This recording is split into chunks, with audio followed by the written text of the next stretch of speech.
Okay, now we are going to analyze this in a focused way, only for this native. We are combining two layers. The D1 chart, specifically the bhava positions, which show the actual life promises. And the D9 chart, which shows how those promises actually manifest in reality. So for every planet, we'll track D1 house and sign D9 house and sign, and then derive the final outcome. No generalizations, this is completely chart specific. Let's begin with the Sun. In the D1 chart, the Sun is placed in the 11th house in Virgo. This shows that gains, networks, and fulfillment come through analytical thinking, structured effort, and intellectual engagement. The ego is tied to recognition within social or professional circles. But in the D9 chart, the Sun shifts to the first house in Capricorn. Now this is very different. Capricorn is ruled by Saturn, so the Sun here becomes more disciplined, restrained, and duty-oriented. So what happens overall? Externally, the person seeks recognition and validation from others. But internally, over time, the identity becomes controlled, serious, and responsibility-driven. And in marriage, this creates a subtle issue. Ego is not expressed openly. Instead, it gets suppressed, which can create emotional distance. Next, the Moon. In D1, the Moon is in the 12th house in Libra. This creates a deeply relationship-oriented mind, but one that is internally unsettled. There's overthinking, emotional withdrawal, and a tendency to process feelings internally rather than expressing them. In D9, the Moon moves to the 10th house, still in Libra. So now emotions become visible, but not in a soft, emotional way. Instead, they show up through actions, responsibilities, and behavior. So the pattern is this. In D1, emotions are internal and confused. In D9, they become external but practical. In marriage, this means emotions are not freely expressed. They are carried out as duty rather than spontaneous connection. Now Mars. In D1, Mars is in the 12th house in Libra. This creates suppressed anger and internal conflict. Energy is spent more in mental or emotional struggle rather than direct action. In D9, Mars moves to the 10th house, still in Libra. So what changes? The energy that was internal becomes externalized.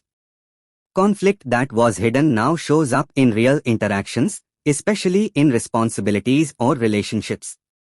So the overall pattern is: D8 shows internal frustration. D9 brings controlled but visible tension. In marriage, this means irritation may build silently at first, and then come out later in indirect ways. Now Mercury. In D1, Mercury is very strong, placed in the 11th house in Virgo, its own or exalted sign. This gives strong analytical ability, communication skills, and gains through intellect. In D9, Mercury is in the 6th house in Gemini, again its own sign. So Mercury remains strong, but its role changes. In D1, intelligence is used for gains and success. In D9, intelligence is used to solve problems, manage conflicts, and analyze issues. In marriage, this can lead to overanalysis, constantly evaluating the partner, noticing flaws, and overthinking situations. Now Jupiter. In D1, Jupiter is in the 11th house in Virgo. This shows gains through knowledge, but in a practical, analytical way rather than pure wisdom. In D9, Jupiter moves to the 8th house in Leo. This is a big shift. From gains to transformation.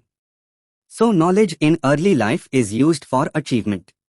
But later, wisdom develops through deep experiences, crisis, and introspection. In marriage, this means understanding improves, but only after going through difficulties. Now we come to the most important planet, Venus. In D1, Venus is in the 10th house in Leo. This connects marriage with status, visibility, and ego. The partner may be expressive, noticeable, or socially prominent. But again, this is more about role and image than emotional depth. In D9, Venus moves to the 4th house in Aries. Now this changes everything. Aries is impulsive, reactive, and not emotionally shant, meaning not peaceful or stable. And the 4th house is the core emotional foundation. So the relationship becomes emotionally reactive, sometimes unstable, and requires adjustment. So the final result is very clear. D1 sees marriage as a structured role. D9 turns it into an emotional adjustment zone, almost like a battlefield at times. And this mismatch is one of the biggest reasons for difficulty in finding the right match. Now, Saturn. In D1, Saturn is in the 4th house in Aquarius, its own sign. This gives strong but heavy emotional conditioning. There is responsibility, discipline, and emotional restriction in the home environment.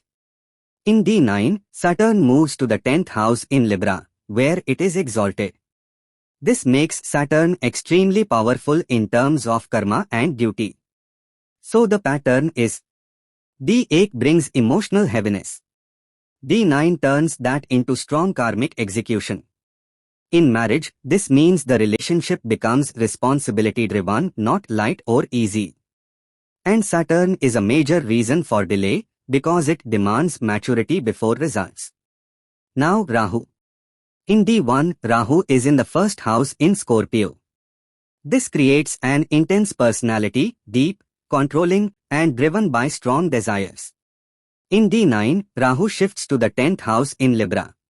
So desire moves outward, from internal intensity to external relational dynamics and public image. In marriage, this creates strong attraction, but also instability and unpredictability. Finally, Ketu. In D1, Ketu is in the 7th house in Taurus. This is very important. It creates detachment in relationships and difficulty feeling fully satisfied.